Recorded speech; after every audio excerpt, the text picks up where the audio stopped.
কি আকাশে উঠে এভাবে গোলগোল করতে চান, কিংবা বিশাল নাগরদোলায় উঠতে মন চাচ্ছে, কিংবা সুন্দর সুন্দর ফুল গাছ এবং অনেক অনেক রাইডে চড়তে ইচ্ছে করছে, তাহলে চলে আসুন এখনই।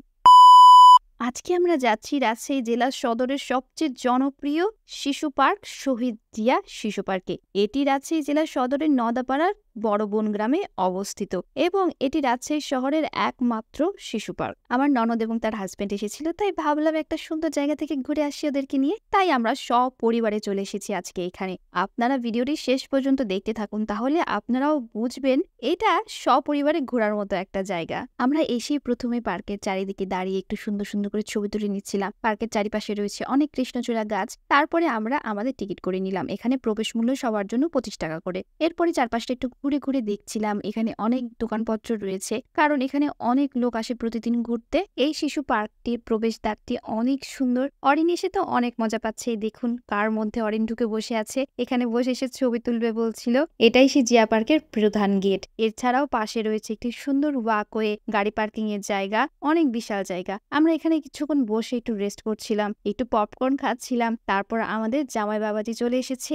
এরপরে আমরা প্রবেশ করব গেটের ভেতরে। ও আপনাদের আরেকটি কথা বলে রাখি, 2 বছরের কম বয়সী বাচ্চাদের কিন্তু এখানে কোনো টিকিট লাগবে না। পার্কের মেন গেট দিয়ে ভেতরে ঢুকতেই এর চারিদিকের মনোরম পরিবেশ আপনার মন কেড়ে নিবে এবং সেই সঙ্গে এর রাইডগুলো দেখে আপনার ভেতরে ছোট বাচ্চাটা জাগ্রত হয়ে উঠবে। 2006 সালে নির্মিত এই পার্কটিতে রয়েছে সব বয়সীদের জন্য দেশি বিদেশি রাইড, সুবিশাল লেক এবং নৌকা ভ্রমণের সুব্যবস্থা। পার্কে ঢুকেই আমার হাজবেন্ড এবং অরিনের প্রথম পছন্দ হলো এই মেরিগো রাউন্ড, এই রাইডটি। তারা দুজন তো খুবই এক্সাইটেড, কিন্তু এত উঁচু দেখে তো আমার খুবই ভয় লাগছিল।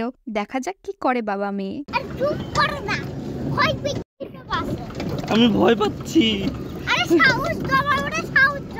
তুমি ভয় পাচ্ছ না? দেখতেই পাচ্ছেন বাবা মেয়ের অবস্থা। আমার সাহসী মেয়ে কিন্তু অনেক মজা পাচ্ছে। যাই হোক, এই ওপরটা থেকে কিন্তু পার্কের খুব সুন্দর একটা ভিউ আসে, কিন্তু এই জায়গাটা কিন্তু মোটেও সুবিধাজনক না। দেখেই তো বুঝতে পারছেন মেয়ের বাবা কতটা ভয় পাচ্ছে। এই রাইডটি চালানো কিন্তু বেশ কষ্টসাধ্য। আপনি যদি একটু শক্তিশালী না হন, আপনার জন্য কিন্তু বেশ কষ্টকর হবে। সেটা তো আমার এই বিগ সাইজ জামাইকে দেখে বুঝতেই পারছেন সে নিজে কতটা হাঁপিয়ে গেছে।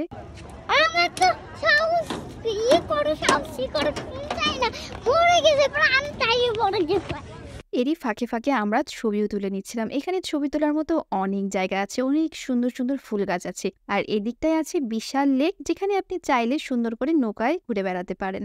লেকের চারিপাশ জুড়েই রয়েছে সুন্দর হাঁটার সুব্যবস্থা এবং বসার জায়গাও করা আছে। আর এমন সুন্দর সুন্দর সব ফুলের গাছ আছে যেগুলোর নাম আমিও জানি না। এখানে টিকআপের একটি সুন্দর রাইড ছিল, কিন্তু রাইডটি বন্ধ, তাই আমরা উঠতে পারিনি। সামনেই দেখলাম আসছে টয় ট্রেন। অরিন তো খুব এক্সাইটেড, আমরাও সবাই এক্সাইটেড হয়ে গেলাম। আজকে আমরা তাহলে টয় ট্রেনটা ট্রাই করব। এখানে দেখলাম সামনে বাম্পার কারেরও রাইড রয়েছে, কিন্তু সেটা এখন বন্ধ। টিকিট করে আমরা চলে এসেছি টয় ট্রেনের কাছাকাছি। ট্রেনের জন্য অপেক্ষা করছি, আমরা এখন ট্রেনে উঠব। আপনাদেরকে বলে রাখি, এখানে সব রাইডই মোটামুটি 20 থেকে 40 টাকার মধ্যে। ট্রেন এখন ঝিকঝিক করে সামনের দিকে এগিয়ে যাচ্ছে পার্কের ভেতর দিয়ে। সেই সঙ্গে পার্কের চারিদিকে দৃশ্যগুলো আমরা খুব সুন্দর করে উপভোগ করছি। পরন্ত বিকেলবেলা পার্কের এমন সুন্দর পরিবেশ খুবই মজা লাগছিল দেখতে। এই ট্রেনে উঠলে মোটামুটি পার্কের অর্ধেকটা আপনার দেখা হয়ে যাবে, আর সেই সাথে আপনি হারিয়ে যাবেন সেই আপনার হারানো ছোটবেলায়। ইস, আগে সেই ছোট্টবেলার দিনগুলো কতই না ভালো ছিল, তাই না বলুন? এখন মনে হয় কেন যে বড় হলাম, আগের মতো ছোটই থাকতাম। এখানে দেখছি পাশের বাসার ভাবির ছবি তুলে দিচ্ছে এক ভাইয়া। আমরা সেটা ট্রেনে বসে সুন্দর করে দেখছিলাম।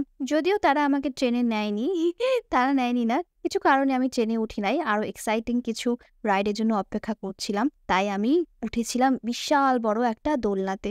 যদিও মনে মনে একটু ভয় পাচ্ছিলাম, কারণ দোলনাটা অনেক উঁচু, আপনারা নিজেরাও দেখতে পাবেন। কিন্তু তারপরেও মনের মধ্যে একটা এক্সাইটমেন্ট কাজ করছিল। অনেকদিন পর পার্কে এসেছি, তাই একটু অ্যাডভেঞ্চার করতে উঠে পড়েছিলাম এই দোলনাতে উঠে পার্কের খুব সুন্দর একটা ভিউ পাচ্ছিলাম। আমি মনে হচ্ছিল একদম আকাশের কাছাকাছি চলে এসেছি। পার্কের মোটামুটি এটুকু ঘুরতে ঘুরতে আমাদের সন্ধ্যা হয়ে আসলো। কি এখনই ভাবছেন ব্লগ শেষ? না, সবচেয়ে ইন্টারেস্টিং জিনিসটাই তো এখনো বাকি আছে। সেটার জন্য কিন্তু অবশ্যই পুরো ব্লগটি দেখবেন। এই কিউট অক্টোপাসটি দেখে অরিনের ফুপি অনেক এক্সাইটেড হয়ে গেছিল। তারা সবাই বলেছিল এই অক্টোপাসে উঠবে, এক্সেপ্ট মি।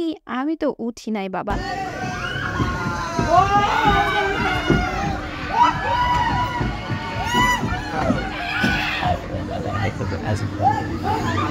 আপনারাই শুনে নিন তার মুখে যে কেমন লাগছিল। কেমন লাগলো? অনুভূতি দেখতেই তো পাচ্ছি, হ্যাঁ শেষ।